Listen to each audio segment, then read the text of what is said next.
Menaka, we know that 60% of LNG comes from the Middle East, and most of which actually goes through the Strait of Hormuz. That's right. This war and the disruptions that it's led to in terms of the energy supply chain is hurting India significantly. Haslinda, this is a classic story of rising demand, import reliance, as you pointed out, and insufficient reserves.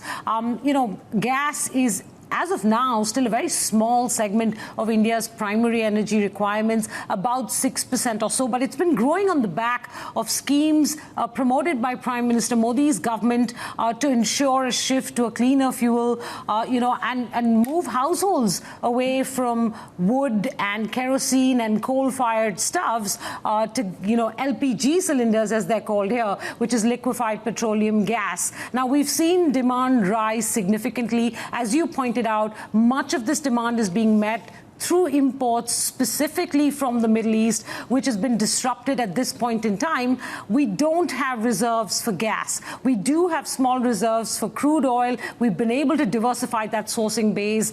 Gas has been a bit of a challenge for us, and this crisis in the Middle East has therefore caught the Indian government somewhat unprepared, if I might say so, because we've been struggling to make sure that there's enough gas for everyone's requirements, as a result of which we've seen cuts first to commercial establishments as the Modi government prioritizes households and to make sure there's enough cooking gas for homes. So commercial establishments of a variety have been impacted, from fertilizers to tile manufacturers and to restaurants, which have become the face of this crisis because they are what everyday people use and they are such a large employer, and there are reports coming in from across the country on how large restaurants, small eateries, they're all struggling to cope with this. Menaka, stick around. And speaking of restaurants, let's get perspective from Zorawar Kalra, founder and MD at Massive Restaurants and Vice President at National Restaurant Association of India. Thank you for joining us, Zorawar. First of all, give us a sense of how badly the restaurant industry has been impacted. We know that, restaurants have removed rotis, puris from the menu already. Yeah, thanks for having me. As Menaka said, we rely mostly on imports, and the imports are almost completely stopped, although some good news is creeping in. But before that, let me address the size and the importance of the industry. As Menaka said, we're the second largest employer of humans in India after agriculture. So that's about 8 million people directly employed and another 8 million through ancillary industries. We're also a contributor to the GDP in a major way. I mean, this is the fourth largest economy in the world, and we contribute between 2 and 3% to the country's GDP. So it's an important industry. And the fact is that it's about a 6.6 lakh crore ecosystem. That's about 71 billion a year. And 75% of this relies on LPG. 25% relies on CNG piped gas, that is, or electric, but 75% of all the restaurants and hotels in the country rely purely on LPG as the primary form of cooking. So it is obviously, it can become a huge crisis if not addressed immediately. At this point in time, we're seeing shortages across the country in Tier 1 and Tier 2 cities. Many restaurants and hotels are facing it difficult to to survive the weekend, and many are already shut. Many have also already moved to much smaller menus that rely on non-LPG based cooking solutions. That being said, we've also been receiving some good news. So, and this news is fresh, right? This is a fluid situation. Things are changing by the hour, by the minute. Yesterday, the Union Minister for Petroleum and Gas, Mr. Hardeep Puri, had said that the commercial supply of LPG will start again. It's not started yet, but it appears that that's in the works. And the second thing also we've been hearing is that a big cargo ship carrying about 1.35 lakh cubic tons of gas have reached the Mumbai ports. Another one is on the way. So there is some silver lining that we're seeing. But at this point in time, if you take a snapshot in time as of this morning, there is a major challenge being faced by a majority of the institutions that serve food. And remember, this is a country that, I mean, our industry feeds the nation, right, in a way. So this is a challenge that hopefully will be contained. We're hopeful seeing the action being taken over the past 24 hours. At this point in time, it remains a challenge.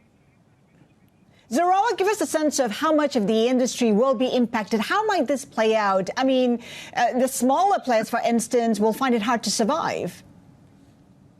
Absolutely. And that's the real painful thing, right? The larger companies still may be able to hold some kind of inventory in banks, although that's also dwindling. The smaller one does not have a robust or sophisticated vendor management system or ability to hold inventory costs. So the smaller one is the one, unfortunately, that ends up taking the brunt of it. And that's being taken into cognizance by the government and the authorities. And as a result also of the efforts that the NRAI has done, which is the body that I represent, which is the largest representation of restaurants within the country. We've been proactive. We've been reaching out to the powers that be. We've been going on media outlets such as yours to spread the word that this is actually an impending crisis. This could be, if not addressed immediately, an existential crisis. So keeping all of that in mind, unfortunately, the smaller one will be affected the most. But look at the ecosystem. If the delivery kitchens stop, the entire gig economy also gets affected. So there is a lot at stake here. There's no doubt. And that's why the government is taking extreme steps and is acting fast. The pace of work and the pace of action is actually very, very quick. We just hope that the results start coming out faster, the LPG starts flowing in, and obviously as a overarching thing to above all of that, we hope the war stops. Zorawar, if I can just jump in with a few operational questions here. Do restaurants, broadly speaking, across the country have access to any LPG at this point in time? I know that, the minister said what he said yesterday about making some allocations, commercial LPG allocations available to the industry. When is that going to start? Any details available? So we at the NRAI have been speaking with the top leaders of the three large oil companies, right? IOC, HP, and Bharat Petroleum. And they have all now, as of yesterday, the mandate had not reached them, but we spoke early in the morning. And post that, I think this information was released. So right now, the supply is dwindling. There is very limited supply. In most cases, whatever was left over with the vendors, the distribution vendors, that's what's remaining.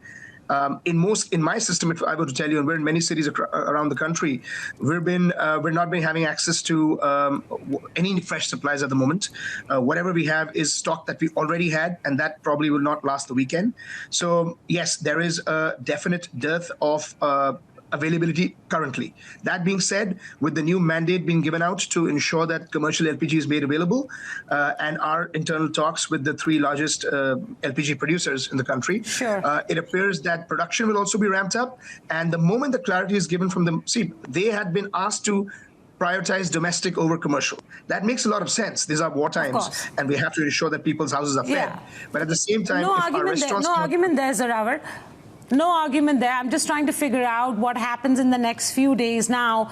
If it takes a while to be able to make LPG available to your industry, are you going to see significant closures over the next 24 to 48 hours? You are an association that represents, 500,000 restaurants? Are we going to see a significant number of them shut down over the next 2 days? Unfortunately, that could be the case, and you are already seeing people to do two things. One is either move to a very restricted menu using equipment that they can serve food on, and the second is absolute closure. And yes, that's what's happening. People are now moving to a lot of alternative forms of cooking.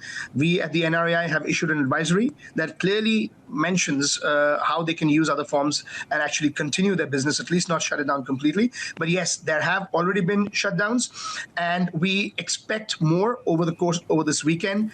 And yes, this number could burgeon even further. Zorawar, you talked about how commercial... I just wanted to ask a quick follow-up question. Yeah, just a quick follow-up question on when, Zorawar says that several restaurants have been, sort of advised to move to other forms of cooking. How easy or difficult is that to suddenly move from gas-powered ovens or gas-powered stoves to move to electric stoves? Even that retrofitting, if it can be done for the large restaurants, would take days, right? Yes, absolutely. It cannot happen overnight. Equipment has to be ordered. It has to be plugged in. You may not have that kind of electrical load to put, because these were designed with gas in mind. So now you suddenly have to have enough electrical load in your kitchens and in your cloud kitchens. Cloud kitchens are usually very small, about 300 to 400 square feet. And you might not even have the electrical load to be able to, power these equipment. So it's not going to happen overnight. I'm just saying that if this goes on and if the supply lasts longer, there has to be some action taken by the industry, and the NRAI has then, as a result, issued this waiver. But like I said, I'm hopeful we don't come to that, because India only produces about 40% of its own LPG, which I believe the oil companies have been asked to ramp up to by a few percentage points. So that might go up to 50, 55% of original requirements, but that still means you're at half. So yeah, imports will be required, and there is no immediate, there's no Band-Aid solution here. This will be a slightly longer process, but yes, there will be some damage, some collateral damage, some I hope no livelihood loss, because this is temporary, it's a blip and does not last long. So that's our hope, and I think the action that's being taken could be resulting in ensuring that this large industry that's very important, feeds the nation, continues to survive like the kind of support we got in the COVID. Zorawar, you talked about how commercial gas supplies are on the way, but they come at a higher price tag. Are restaurants willing to absorb the cost, or will that cost eventually go to the consumers? Well, in the short term, they don't go to the consumers. They're absorbed by the people serving the food. I'm not aware of any increase in prices at the moment, so I don't have any information directly related to that. Commercial cylinders were always more expensive to begin with, right? Because it's for a business. Domestic cylinders, which are smaller in size, are significantly cheaper, and the larger ones that are the commercial ones were always more expensive. So I'm not sure if there's going to be an increase in price, but naturally, if you're talking about people hoarding it and then individual vendors supplying it to restaurants and hotels at an increased cost, that happening, yes, that could be happening. But I'm not sure that the official supply of commercial LPG will be at a higher cost. I'm not aware of that. It shows the fragility of the supply chain right there, Zorawar. I'm just wondering whether restaurants, can take measures to ensure that they're in a better position the next time this happens. Well, we've obviously learned, right? We learned a lot from the COVID. I didn't have a delivery business when the COVID started, and now it's one of the largest parts of my business. So we learned. We're eternal optimists. That's what the restaurant industry is, and we're hopeful that we're going to learn from this. We will have to rely on alternative forms, so that if any form of we're heavily dependent on LPG. 75% of all restaurants and kitchens produced 90% of their food on LPG. I think that dependence has to be rationalized and mitigated. We should look at other forms. There's another big challenge. Coal is not allowed in many parts of the country. Coal was fueling the tandoors. You mentioned the roti and the puri in the beginning. Not the puri, but the roti definitely is made in coal tandoors, which was banned because of pollution reasons in Delhi and Mumbai. And as a result, a small dhaba person with a small little tandoor that is serving maybe two dishes and chapatis or rotis with his food is not able to even serve that, because of his lack of his gas connection. We'll have to rely on other forms of cooking. We'll have to come up with perhaps more percentage of our system being reliant on piped natural gas rather than the cylinders, which we're currently reliant on, 75% of us. And yes, this is going to be a learning experience, and I'm hoping that, we're definitely going to come up with a directive and an advisory based on the learnings of this particular episode, and pass that on to the entire industry at large, so that we face the brunt of a situation like this much less next time around.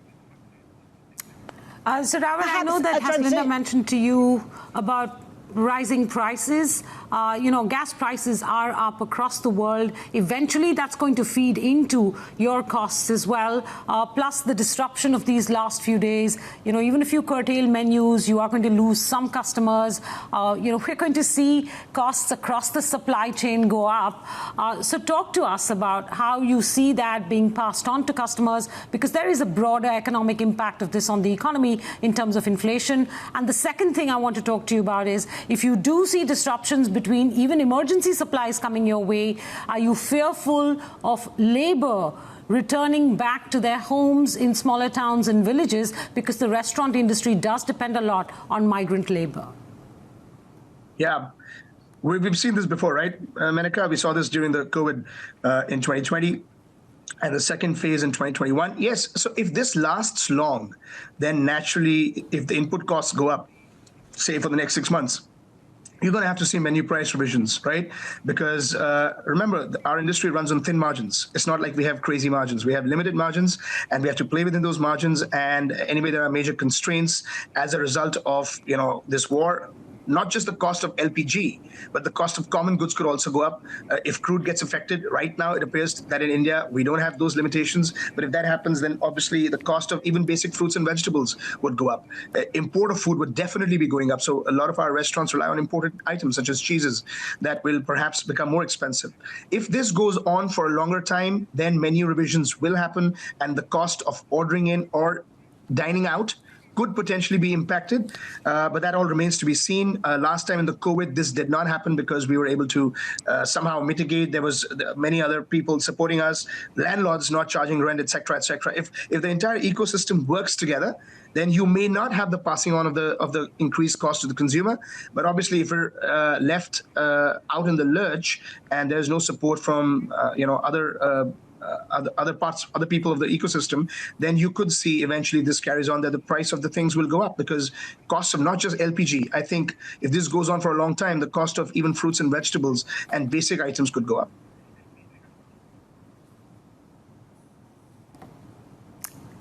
Okay, all right. Zorawar, one final question from me, and that is that, this is an industry, like you said, has faced significant challenges over the last 5 years. Things like COVID, things like, quick commerce or 10-minute delivery and cloud kitchens, and now this. What do you see being the broader impacts on entrepreneurs like you who have large restaurant chains across the country? What do you see this industry emerging as at the end of all of this? Stronger than ever. That's what happened during the COVID. I think it shows the resilience that the industry has. Like I told you, if you're in the restaurant business, you better be an eternal optimist. So that's what we are. And we're very hopeful for the future of this country. I think the current economic and consumption trends of this country bode to the fact that all the companies that are serving food of high quality around the country are only going to burgeon from here. So we're very hopeful about the future for sure.